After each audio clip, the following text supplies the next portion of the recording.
بسم اللہ الرحمن الرحیم نحمدہ ونصلی علی رسولہ الکریم اما بعد۔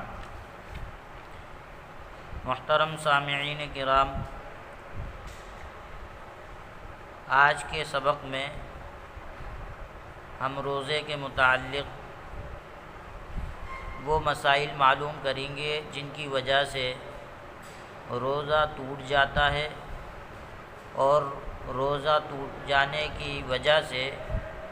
قضا بھی واجب ہوتی ہے اور کفارہ بھی واجب ہوتا ہے۔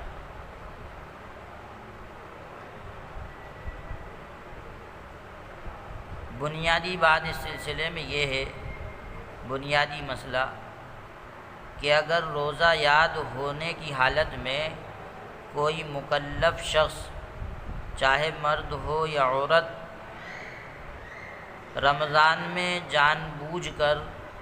بلا کسی چاہت کے کوئی دل پسند غذا یا کوئی فائدہ مند دوا کھا لے یا پی لے یا جماع کر کے روزے کو فاسد کر دے تو ایسے شخص پر قضا اور کفارہ دونوں لازم ہوتے ہیں۔ تو اس میں تین چیزیں ہیں۔ وہ چیز جان بوجھ کر کھا لی جو غذا کے طور پر استعمال کی جاتی ہے یا دوا کے طور پر استعمال ہوتی ہے، یا ایسی چیز جو نہ غذا کے طور پر استعمال ہوتی ہے نہ دوا کے طور پر بلکہ بطور تفکہ یعنی صرف لذت حاصل کرنے کے لیے استعمال کی جاتی ہے، کھا لی یا پی لی تو قضا اور کفارہ دونوں ذمے میں واجب ہوں گے۔ مثال کے طور پر روزے کی حالت میں جان بوجھ کر بیوی سے جماع کر لیا، صحبت کر لی، تو اس صورت میں قضا اور کفارہ دونوں واجب ہوں گے۔ ایسے ہی اگر کسی شخص نے روزے کی حالت میں سرما لگایا اور وہ یہ سمجھا کہ میرا روزہ سرما لگانے کی وجہ سے ٹوٹ گیا اور پھر جان بوجھ کر کچھ کھا لیا یا پی لیا تو اس صورت میں اس کو قضا و کفارہ دونوں ادا کرنے ہوں گے۔ اسی طرح کسی شخص نے مسواک کی اور یہ سمجھا کہ میرا روزہ مسواک کرنے کی وجہ سے ٹوٹ گیا، پھر جان بوجھ کر کچھ کھا لیا یا پی لیا تو اس ایسی صورت میں اس کے ذمے قضا و کفارہ دونوں لازم ہوں گے۔ ایسے ہی کسی نے کسی بہن کی غیبت کی یا اپنے کسی مسلمان بھائی کی غیبت کی اور پھر سمجھا کہ روزہ ٹوٹ گیا اور جان بوجھ کر کچھ کھا لیا یا پی لیا تو اس صورت میں بھی قضا و کفارہ دونوں واجب ہوں گے۔ اہم مسئلہ، اگر کسی شخص نے کسی شوہر نے اپنی بیوی کو روزے کی حالت میں ہم بستری کے لیے مجبور کیا اور پیش قدمی شوہر کی جانب سے تھی تو شوہر کے اوپر قضا اور کفارہ دونوں واجب ہوں گے، اور اس جماع کی وجہ سے اس عورت پر صرف قضا لازم ہوگی، کفارہ واجب نہیں ہوگا، اگرچہ وہ مجبور بیوی، مجبور عورت بعد میں راضی بھی ہو گئی ہو، لیکن ابتدا میں وہ راضی نہیں تھی، اس لیے اس کے ذمے صرف قضا لازم ہوگی، کفارہ نہیں۔ اسی طرح دوسرا اہم مسئلہ یہ ہے کہ عورت اگر کسی نابالغ بچے یا کسی مجنون و پاگل سے صحبت کرا لے تو اس عورت کے ذمے قضا و کفارہ دونوں لازم ہوں گے۔ اسی طرح کسی عورت نے یہ سمجھ کر کہ آج مجھ کو ماہواری کا خون آئے گا، اس کی ماہواری کے خون کی تاریخ تھی اور وہ پہلے سے اس تاریخ میں اس کو حیض و پیریڈ آیا کرتا تھا، وہ سمجھی کہ آج مجھ کو حیض آئے گا، اس لیے اس نے روزہ توڑ دیا، لیکن اس کو حیض نہیں آیا، تو ایسی صورت میں اس کے ذمے قضا بھی لازم ہوگی اور کفارہ بھی دینا پڑے گا۔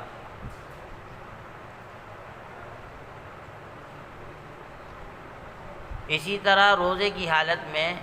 حقہ پینے یا سگریٹ پینے سے بھی روزہ ٹوٹ جاتا ہے۔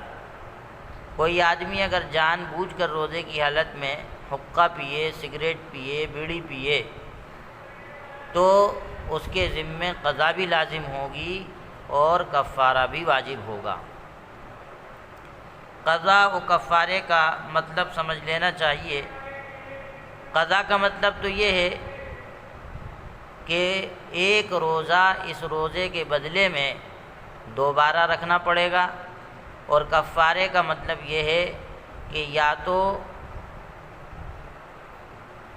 ایک غلام یا ایک باندی آزاد کرے، اور اگر یہ ممکن نہ ہو، جیسا کہ آج ہمارے زمانے میں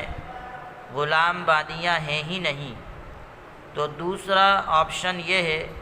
کہ وہ لگاتار 2 مہینے کے روزے رکھے، درمیان میں ایک بھی ناغہ نہ ہو، ایک بھی دن کا بیچ میں گیپ نہ ہو، ورنہ پھر دوبارہ نئے سرے سے روزے رکھنے پڑیں گے۔ اگر ایک دن کا بیچ میں ناغہ ہو گیا، خلل ہو گیا اس کفارے کے 2 مہینے کے روزے کے بیچ میں، تو دوبارہ نئے سرے سے روزے شروع کرنا پڑیں گے۔ ہاں البتہ عورتیں اگر کفارے کا روزہ رکھ رہی ہیں 2 مہینے کے، اور لازم ہے کہ ان کو ہر مہینے پیریڈ آنا ہے، ماہواری خون آنا ہے، تو ان کا وہ پیریڈ اور وہ ماہواری خون ان 2 مہینوں کے روزوں کے تسلسل کو ختم نہیں کرے گا، یعنی ان کے روزے حیض کی وجہ سے چھوڑ دینے کی وجہ سے ان کے روزے لگاتار ہی شمار ہوں گے۔ اس گیپ کو، اس خلے کو بیچ میں شریعت کی نگاہ کے اندر عذر سمجھا جائے گا۔ تیسرا آپشن یہ ہے کہ اگر کوئی شخص 2 مہینے کے لگاتار روزے بھی نہیں رکھ سکتا تو پھر وہ 60 مسکینوں کو، 60 غریبوں فقیروں کو دونوں وقت پیٹ بھر کر کھانا کھلائے، یہ اس کے ذمے لازم و ضروری ہے۔ ہاں کھانا کھلانے کے درمیان تسلسل ضروری نہیں، اگر بیچ میں گیپ ہو گیا اور الگ الگ اوقات میں غریبوں کو کھانا کھلایا تب بھی اس کا کفارہ ادا ہو جائے گا، اور اگر کوئی 60 فقیروں کو کھانا کھلانے کے بجائے ایک ہی فقیر کو 60 دن تک دونوں وقت کا صبح شام کھانا کھلا دے یا اس کی قیمت ادا کر دے تو بھی کفارہ ادا ہو جائے گا۔ ہاں یہ یاد رکھنے کی بات ہے کہ جس کو کھانا کھلایا جا رہا ہے، جس فقیر کو، وہ بہت چھوٹا بچہ نہ ہو۔ اگر بالکل چھوٹا بچہ ہے جو ابھی بالغ ہونے کے بھی قریب نہیں ہے تو اس بچے کو کفارہ دینے سے کھانے کا کفارہ ادا نہیں ہوگا۔ کچھ اور اہم مسائل روزے کے متعلق یہ جاننا ضروری ہیں کہ کون سی چیزیں شریعت کی نگاہ میں ایسی ہیں کہ جن کی وجہ سے روزہ نہ رکھنا یا روزہ رکھ کر توڑ دینا جائز ہے۔ مثال کے طور پر اچانک ایسی صورت پیش آ گئی کہ اگر روزہ نہ توڑے گا تو جان خطرے میں پڑ جائے گی، یا اگر وہ روزہ نہ توڑے گا تو اس کی بیماری بہت زیادہ بڑھ جائے گی، تو ایسے شخص کے لیے شریعت کی نگاہ میں روزہ توڑ دینا جائز ہے۔ پھر جب بعد میں وہ تندرست ہو جائے، صحت یاب ہو جائے، اس کے بعد اس روزے کی قضا کر لے۔ ایسے ہی کوئی عورت حاملہ ہے، پریگنینٹ ہے، اس کے پیٹ میں حمل ہے، اور اچانک کوئی ایسی بات پیش آ گئی جس سے اسے اپنی جان کا یا اپنے پیٹ میں موجود بچے کی جان کا خطرہ ہو گیا، تو ایسی عورت کے لیے بھی روزہ توڑ دینا جائز ہے، اور بعد میں اس روزے کے بدلے اسے صرف ایک روزہ رکھنا پڑے گا، یعنی اس کے ذمے صرف قضا لازم ہوگی، کفارہ اس کے ذمے لازم نہیں ہوگا۔ اسی طرح دودھ پلانے والی عورت، اپنے بچے کو وہ دودھ پلاتی ہے، لیکن اسے اچانک یہ اندیشہ ہوا دودھ پلانے کے رمضان کے دوران روزے کی حالت میں وہ دودھ پلا رہی تھی کہ روزہ رکھنے کی وجہ سے شیر خوار بچہ یعنی دودھ پینے والا بچہ ہلاک ہو جائے گا، یا عورت کمزوری کی وجہ سے، یعنی اگر روزے بھی رکھتی رہے اور وہ دودھ بھی پلاتی رہے اسی حالت میں، تو وہ کمزوری کی وجہ سے خود وہ عورت ہلاک ہو جائے گی۔ اگر یہ اندیشہ ہو عورت کو، تو ایسی صورت میں اس عورت کے ذمے رمضان میں روزہ رکھنا ضروری نہیں ہے، بلکہ وہ رمضان میں روزہ چھوڑ دے، اور بعد میں جب بچہ دودھ پی لے، 2 سال کی مدت گزر جائے، اس کے بعد وہ ان روزوں کی قضا کر لے۔ اسی طرح سے کسی آدمی نے بہت محنت کا کوئی کام کیا جس کی وجہ سے اسے بہت زیادہ بھوک یا پیاس کا احساس ہوا، اور اتنا بے تاب ہو گیا کہ اب جان کے جانے کا خطرہ ہو گیا، تو ایسے آدمی کو روزہ توڑ دینا درست ہے۔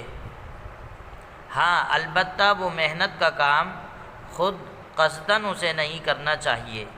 اگر اس نے خود قصداً بالارادہ اتنی محنت کا کام کیا جس کی وجہ سے